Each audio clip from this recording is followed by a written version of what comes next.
Je parcourais Facebook en sirotant mon café du matin quand je l'ai vue, ma sœur dans un lit d'hôpital, berçant un nouveau-né. La légende disait « Bienvenue dans le monde, petit ».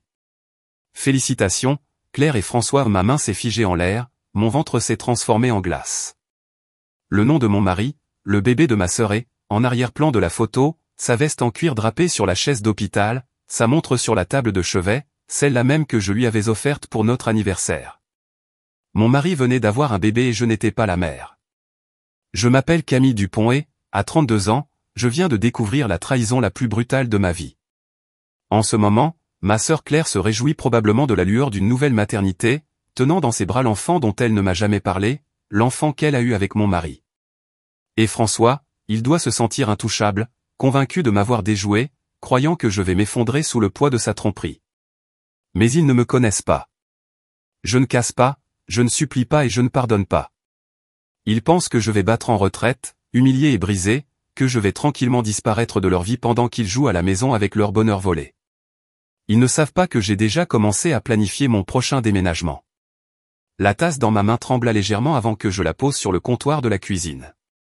J'ai regardé l'image sur mon écran, mon pouls battant dans mes oreilles. Depuis combien de temps faisait-il ça dans mon dos? Une partie de moi avait envie de crier, une autre partie de moi avait envie d'écraser le téléphone contre le mur comme si le détruire pouvait effacer ce que je venais de voir. Mais je n'ai fait ni l'un ni l'autre. Au lieu de cela, je me suis assis là, regardant l'écran, mon corps immobile tandis que mon esprit s'aiguise. Réfléchis, Olivia. J'ai cliqué sur la section des commentaires, faisant défiler le flot de vœux. Vous êtes magnifique. Vous devez être aux anges. Je ne savais pas que vous attendiez. Félicitations, Claire. Toi et François, j'ai l'air si heureux.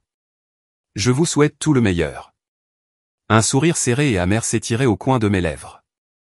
Personne ne le savait, pas même nos parents n'avaient fait de commentaires, ce qui signifiait qu'ils avaient gardé cela secret pour tout le monde. Un enfant secret, une liaison cachée, une trahison si profonde que j'en avais la chair de poule. Et ils pensaient que je ne le découvrirais pas. Mon téléphone a vibré, me sortant de ma transe. François, son nom a illuminé l'écran, et pendant un instant, je l'ai simplement regardé. Mon mari, mon partenaire, l'homme qui m'avait embrassé il y a 3 jours en me disant de faire un bon voyage, bébé. Alors que mon estomac se tordait à l'idée d'être loin de lui, il m'avait envoyé un texto ce matin-là, « Bonjour, ma belle. J'espère que tes réunions se passeront bien aujourd'hui. J'ai hâte de te revoir à ton retour. » Mensonge. J'ai laissé l'appel sonner, puis j'ai vu un autre message apparaître, « Appelle-moi quand tu recevras ça. Tu me manques. » Je pouvais presque entendre sa voix dans ma tête, douce, affectueuse, tellement convaincante. J'ai serré la mâchoire. Comment ose-t-il? Comment ose-t-il s'asseoir dans cette chambre d'hôpital avec son nouveau-né avec une autre femme, ma sœur, et avoir encore l'audace de m'envoyer des SMS comme si de rien n'était? Mes mains se sont serrées en poing. Ils pensent que je ne sais pas. Ils pensent qu'ils ont encore le dessus. J'ai pris une inspiration lente et régulière, repoussant la tempête qui faisait rage en moi. Je ne réagirai pas, pas encore. La vengeance est mieux servie froide, et j'avais l'intention de servir la mienne glacée. Je devais bouger prudemment, méticuleusement. D'abord, j'avais besoin d'une preuve. J'ai fait défiler mon téléphone en arrière, mes doigts se sont serrés quand j'ai vu les derniers mois de François, les transactions bancaires de hôtel, notes de restaurant pour 2, cadeaux de bijouterie qui n'ont jamais fini entre mes mains. Il avait été négligent. Et Claire, elle avait toujours été égoïste, elle avait toujours voulu ce que j'avais. En grandissant, elle m'avait pris mes vêtements, mon maquillage, mes amis. Et maintenant, elle avait emmené mon mari. Ou du moins, elle le pensait. Parce que si Claire croyait avoir gagné, si François pensant qu'il pouvait s'en sortir sans conséquence, ils allaient tous les deux se réveiller brutalement. J'ai pris une autre gorgée de café, mes lèvres s'étirant en un sourire lent et calculateur.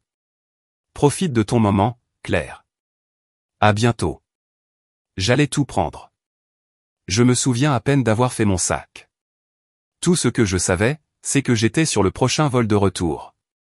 3 heures plus tard, je suis entré dans notre maison, la maison que j'ai construite, la maison que j'ai décorée, la maison dans laquelle nous devions vieillir. François n'était pas à la maison, mais je pouvais encore sentir son eau de Cologne dans l'air, je voyais toujours l'empreinte de son corps sur le canapé. Je suis entré dans notre chambre, mon cœur battant dans ma poitrine. Ses vêtements étaient toujours dans le placard, ses chaussures toujours près de la porte, son alliance celle qu'il ne portait pas sur la photo de l'hôpital où était posée sur la table de nuit et se moquait de moi. Je l'ai regardé longuement avant de le reprendre. C'était lourd dans ma paume, froid, dénué de sens. Je refermai mes doigts autour, ma mâchoire se serrant. Tu pensais pouvoir me mentir, me voler, m'humilier? J'ai jeté la bague à la poubelle, puis je me suis assis à mon bureau, j'ai allumé mon ordinateur portable et j'ai ouvert un dossier intitulé François et Olivia Financial. En quelques minutes, j'avais transféré tous nos comptes communs dans un compte privé à mon nom. En 1 heure, j'avais gelé nos cartes de crédit communes. À la fin de la nuit, François n'aurait pas accès à un seul centime de l'argent sur lequel il pensait pouvoir compter. Voyons à quel point il joue bien à la maison avec Claire alors qu'il n'a même pas les moyens de garder les lumières allumées. Mon téléphone a encore sonné, un autre message de François, et bébé, je viens juste de m'enregistrer. Comment se passe le voyage? Menteur. J'ai expiré lentement, puis j'ai tapé une réponse, tout va bien, je termine juste quelques points. J'ai hâte de vous voir. J'ai appuyé sur envoyer et j'ai souri. Il n'a aucune idée de ce qui s'en vient. Je m'assis dans la faible lueur de l'écran de mon ordinateur portable, mon café maintenant froid à côté de moi. Le monde extérieur dormait encore, mais à l'intérieur, une tempête faisait rage dans mon esprit. Claire et François croyaient avoir gagné. Ils pensaient que j'allais m'effondrer en un tas pathétique, aveuglé et impuissant. Ils avaient tort. Parce que pendant qu'ils jouaient à leur petit jeu dans mon dos, je jouais le mien. Et maintenant, il était temps de bouger. François, toute ma vie a été construite sur ma stabilité. Il avait toujours agi comme s'il était le pourvoyeur, celui qui prenait soin de nous, qui gérait tout, mais ce n'était qu'une autre de ses illusions. La réalité? Tous les luxes dont il faisait étalage, tous les filets de sécurité financière qu'il pensait avoir, tout cela m'appartenait. Et j'étais sur le point d'y mettre le feu.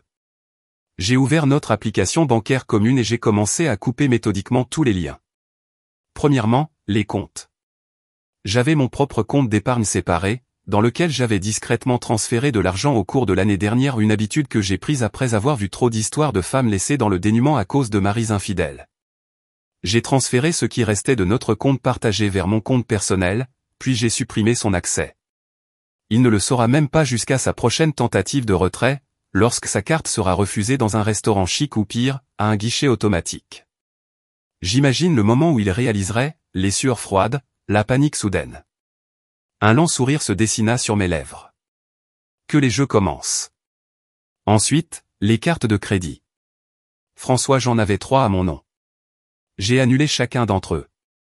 Son bail de voiture, également sous ma responsabilité. J'ai programmé un ordre de mise en pension. Demain, sa précieuse voiture, son bien le plus précieux, serait remorqué depuis l'allée. La maison? Le mien. Il n'avait jamais pris la peine de vérifier les documents. Il a supposé que parce que nous étions mariés, c'était le nôtre. Mais c'était moi qui avais signé l'hypothèque, seulement moi. Et maintenant, il était sur le point de se retrouver sans abri. Le temps que j'ai fini, François Carter n'aurait pas un seul centime à son actif. Claire avait passé toute sa vie à se faire passer pour la sœur parfaite, l'enfant doré, l'innocente. Cela s'est terminé ce soir. Elle avait commis une erreur cruciale, me sous-estimer. Et maintenant, elle allait payer pour ça. Prise de ce qui n'était pas à elle, elle m'avait souri au visage en portant l'enfant de mon mari, et maintenant j'allais m'assurer qu'elle perdait tout. J'ai consulté son Instagram. Son dernier post, une photo d'elle dans un lit d'hôpital, bébé dans les bras, mon petit miracle, merci pour tout l'amour et le soutien. Mon estomac se tordit de dégoût. La section des commentaires était déjà inondée d'émojis cardiaques et de félicitations. Les gens ne le savaient pas encore, mais ils le sauraient bientôt. J'ai feuilleté ma pellicule et j'ai trouvé ce dont j'avais besoin, capture d'écran, François, les messages de fin de soirée, les paiements VMO cachés, le reflet flou de sa montre dans le miroir de sa salle de bain, un reflet que j'ai reconnu instantanément, autant de preuves de leur liaison. J'ai ouvert un email vierge et j'ai tout joint à nos parents, nos proches, les collègues de Claire, même François le patron. Sujet, la vérité sur Claire et François. J'ai gardé le message simple, puisque Claire et François j'ai oublié de l'annoncer eux-mêmes, j'ai pensé que j'aiderais à diffuser la nouvelle. Félicitations à l'heureux couple. Je t'enverrai tout, mais d'abord, assure-toi qu'il n'a aucune réclamation financière sur moi. Je ne veux pas qu'il reparte avec un seul dollar. Il y eut une pause, puis la voix de Léna devint aiguë, considérez que c'est fait. Au moment où je me mis enfin au lit, mon plan était établi. François se réveillerait demain et réaliserait qu'il n'avait plus rien. Claire découvrirait que son mensonge parfait venait d'être brisé à la vue du monde entier. Et moi? J'étais sur le point de m'éloigner d'eux, plus fort que jamais. Ils pensaient pouvoir m'effacer, ils ne savaient pas que je les avais déjà effacés. Le matin après avoir tout mis en mouvement, je me suis réveillé dans le silence, pas d'appel, pas de SMS, pas de messages désespérés. François et Claire l'ignoraient toujours parfaitement. Ce n'était qu'une question de temps. Je me suis servi une tasse de café, j'ai pris une lente gorgée et j'ai attendu. Puis, finalement, mon téléphone a sonné. Tout d'abord, Claire. Son nom a clignoté sur mon écran, suivi d'une notification Instagram. Claire Carter vient de publier une nouvelle histoire. J'ai cliqué dessus. L'écran s'est rempli d'une vidéo d'elle assise dans son lit d'hôpital, l'air radieuse. Elle tenait le bébé près de sa poitrine, son sourire éclatant alors qu'elle regardait la caméra. Je veux juste remercier tout le monde pour votre amour et votre soutien immense. Ce voyage n'a pas été facile, mais j'ai tellement de chance d'avoir François à mes côtés. Nous avons traversé tant de choses ensemble et maintenant nous sommes enfin une famille. Sa voix dégoulinait de satisfaction, mon estomac se tordait. Elle exhibait cela comme la fin d'un conte de fées, comme si elle n'avait pas simplement détruit mon mariage, comme si elle n'avait pas simplement déchiré ma vie et l'avait recousue avec des mensonges. Et le pire? Les gens la croyaient. Les commentaires affluaient, tellement heureux pour vous deux. Vous méritez ça tous les deux. Quelle belle famille. La famille. J'ai serré la mâchoire. Si fort que ça me faisait mal. Claire pensait vraiment qu'elle avait gagné. Elle pensait qu'elle m'avait volé la vie, et maintenant elle l'exhibait comme un trophée. J'ai posé mon téléphone, mes doigts tapotant sur le comptoir, car bientôt, ce serait fini. Je pouvais pratiquement entendre son arrogance au téléphone lorsque son message arrivait. Bonjour, Liv. Ne rendons pas les choses compliquées. Tu peux être en colère autant que tu veux, mais ce qui est fait est fait. Tu retomberas sur tes pieds. Tu le fais toujours. J'ai lu les mots 2 fois, les laissant pénétrer. Aucune excuse, aucun remords, juste une arrogance pure et incontrôlée. François, je n'avais jamais cru que je partirais. Il pensait que j'étais trop loyal, trop faible, trop aveuglé par l'amour pour jamais riposter. Et maintenant, il pensait qu'il me donnait la permission de passer à autre chose. L'audace m'a presque fait rire. Au lieu de cela, j'ai tapé ma réponse. Ne t'inquiète pas, François. Je ne rends pas ça compliqué. Je rends les choses justes. Je n'ai pas expliqué, je n'ai pas développé. Laissez-le s'asseoir avec ça. À midi, Claire était passée en mode relation publique. Elle a posté d'autres photos, elle et François. À l'hôpital, leurs mains entrelacées. Un autre de François tenant le bébé, son visage plein de tellement de faux amours que mon estomac se retournait. Puis est venue la légende, tout ce que nous avons vécu nous a conduits ici, et je ne changerai rien. L'amour gagne toujours. L'amour gagne toujours. En fait, j'ai ri. Elle y croyait vraiment. Elle croyait que j'allais simplement passer au second plan, les laisser jouer à la house pendant que je disparaissais. Elle croyait François ne subirait jamais de conséquences. Elle croyait qu'elle m'avait finalement battu. Oh, Claire, tu n'as aucune idée de ce qui s'en vient. Pendant ce temps, François, je n'avais aucune idée que sa vie était sur le point de s'effondrer. Je l'ai imaginé, probablement en train de faire la fête, peut-être qu'il déjeunait avec la famille de Claire, recevant des éloges pour avoir intensifié ses efforts. Peut-être qu'il riait, se disant qu'il avait finalement fait le bon choix. J'étais trop sérieux, trop indépendant. Claire était plus facile, elle avait besoin de lui. Il aimait qu'on ait besoin de lui. Qu'est-ce qu'il n'aimait pas? Perdant. Et pour l'instant, il pensait encore qu'il gagnait. Il pensait que j'étais à la maison et que je pleurais pour lui. Il pensait que j'étais brisé. Il n'avait aucune idée que pendant qu'il s'imprégnait de la fausse sécurité de ses mensonges, son monde prenait déjà feu. Le soir venu, les premiers véritables signes de panique sont arrivés. Claire m'a appelé 2 fois. Je l'ai laissé sonner. Puis un texto, Claire, tu l'as fait? N'importe quoi. Je suis si bas envers ma foule. J'ai souri. J'ai vérifié mon courrier électronique. Léna venait d'envoyer une confirmation. François, les comptes bancaires de son gelé, la maison l'expulse légalement, les preuves sont envoyées à son employeur.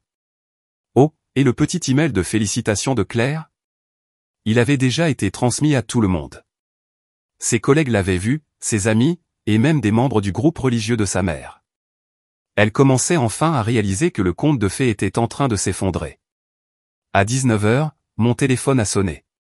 Cette fois, j'ai répondu. François, la voix de était aiguë. Olivia, qu'est-ce que tu as fait à mes comptes? J'ai bu une lente gorgée de mon vin, laissant le silence s'étendre. Puis j'ai fini par répondre, oh, ne t'inquiète pas, François. Ne rendons pas ça compliqué. J'entendais ses dents grincer. Liv, ce n'est pas drôle. J'ai essayé d'utiliser ma carte et cela indique des fonds insuffisants. J'ai appelé la banque, et ils m'ont dit que j'avais été retiré de tous nos comptes. J'ai fredonné en faisant semblant d'être surpris. Waouh, c'est malheureux. Sa voix s'assombrit. Répare ça. J'ai éclaté de rire. Répare ça, répétai-je, je ne pense pas que tu comprennes. Je ne répare rien. Je veux juste m'assurer que tu ressentes le poids de ce que tu as fait. Silence. Puis, finalement, il a craqué. Tu vas le regretter, Olivia. J'ai souri en faisant tournoyer mon vin dans mon verre. Oh, François, je regrette déjà de t'avoir aimé. Puis j'ai raccroché. 1 heure plus tard, mon plan atteignait son paroxysme. Les commentaires sous l'Instagram de Claire avaient tourné. Attends, c'est pareil François qui était marié? Attendez, quelqu'un vient de m'envoyer des captures d'écran. Claire, tu as vraiment fait ça à ta propre sœur? C'est dégoûtant. Elle avait perdu le contrôle du récit. Elle était passée de la Golden Girl à un scandale ambulant. Et juste comme ça, son image soigneusement conçue s'est brisée. Claire pensait qu'elle avait gagné. Elle pensait qu'elle m'avait effacé. Dommage, pour effacer les preuves. Trop tard. Internet n'oublie jamais. Son conte de fées soigneusement organisé s'était transformé en scandale public, et maintenant les murs se refermaient. Bon, il était temps de passer à l'étape suivante. Appeler à nouveau. Je l'ai laissé sonner. Puis un autre appel, puis un autre. Enfin un texte. François, je viens d'être suspendu de mon travail. Qu'est-ce qui se passe, bordel? Ah, alors il avait reçu l'email. Léna l'avait envoyé tôt le matin, détaillant tout François les activités financières douteuses y compris ses transactions non autorisées et son utilisation abusive des ressources de l'entreprise. Fonds d'entreprise, voire, François avait toujours été imprudent avec l'argent, et quand Claire est entrée en scène, il est devenu négligent.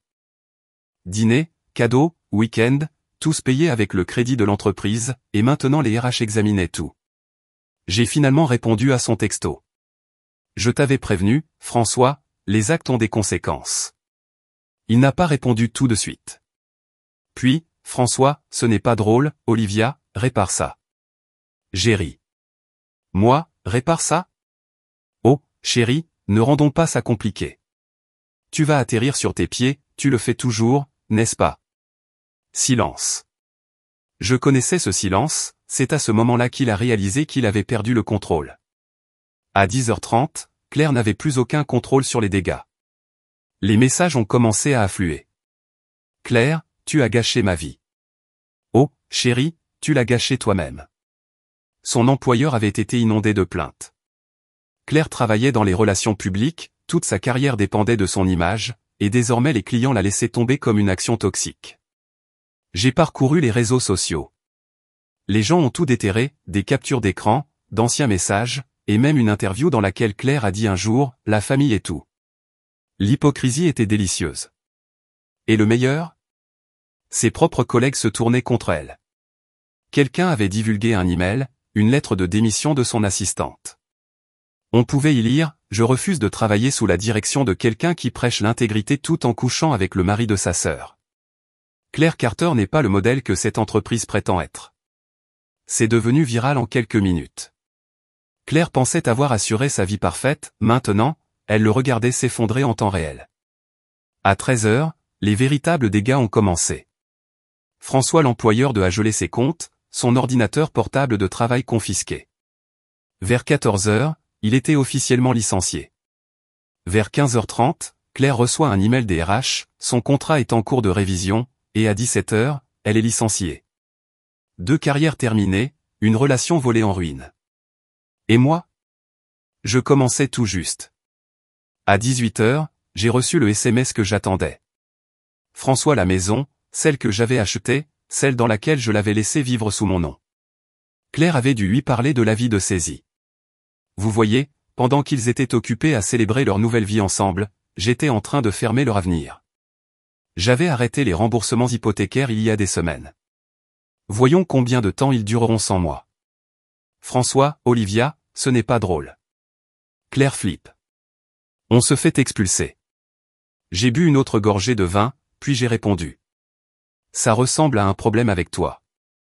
Je pouvais presque entendre la rage à travers l'écran. À 20 heures, Claire s'est cassée. Ses messages n'étaient plus en colère, ils étaient désespérés. Olivia, s'il te plaît, arrête. Tu as fait valoir ton point de vue. Oh non, je n'avais pas encore fini. Parce que je ne leur donnais pas seulement une leçon, je les effaçais. À minuit, les réseaux sociaux de Claire avaient disparu. Le lendemain matin, François la cote de crédit de avait chuté. Et à la fin de la semaine, ils avaient tout perdu, pas de travail, pas de maison, pas de réputation. Ils avaient essayé de me voler la vie, maintenant, ils n'avaient plus rien. Et moi? J'avais tout. Le silence était assourdissant, plus d'appels, plus de SMS, plus de messages affolés de Claire, plus de menaces de François. Juste du silence. C'était exactement ce que j'attendais.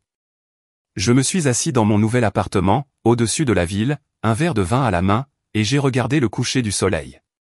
Il y a un an, j'aurais été en bas dans notre ancienne maison, préparant le dîner, attendant François franchir la porte en faisant comme si nous étions toujours un couple heureux.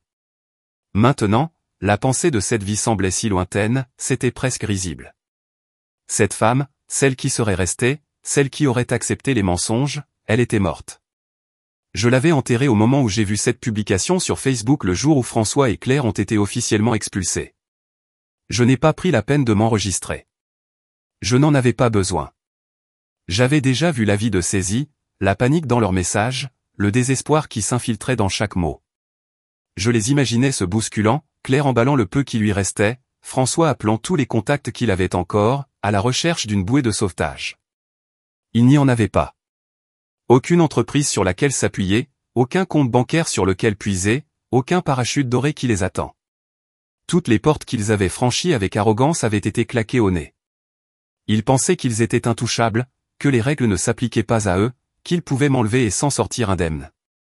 Mais la vie avait une drôle de façon de arranger les choses. Claire avait complètement disparu des réseaux sociaux, effacée du monde en ligne comme si elle n'avait jamais existé. La dernière chose que j'ai entendue, c'est qu'elle a essayé de déménager dans un autre état, dans l'espoir de recommencer là où personne ne savait ce qu'elle avait fait. Mais Internet n'oublie jamais, et les gens non plus. Personne ne voulait travailler avec un spécialiste des relations publiques dont la vie était devenue un scandale. Les emplois se sont taris, les opportunités ont disparu. Et aux dernières nouvelles, elle vivait dans un appartement délabré, se débrouillant avec les quelques économies qui lui restaient. François? Il n'a pas fait beaucoup mieux. Sans travail, sans logement, il a dû retourner vivre chez ses parents. Le même homme qui m'avait dit un jour que j'avais de la chance de l'avoir, le même homme qui s'était moqué de mon succès tout en vivant secrètement de mes gains, maintenant il n'avait plus rien.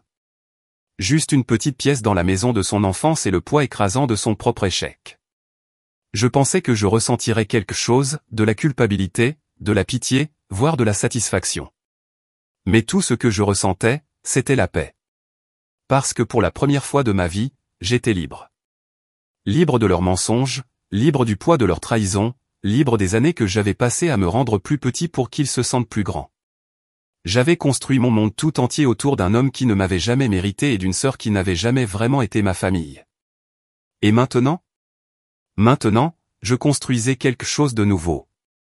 J'ai pris une autre gorgée de mon vin et j'ai jeté un coup d'œil à mon téléphone.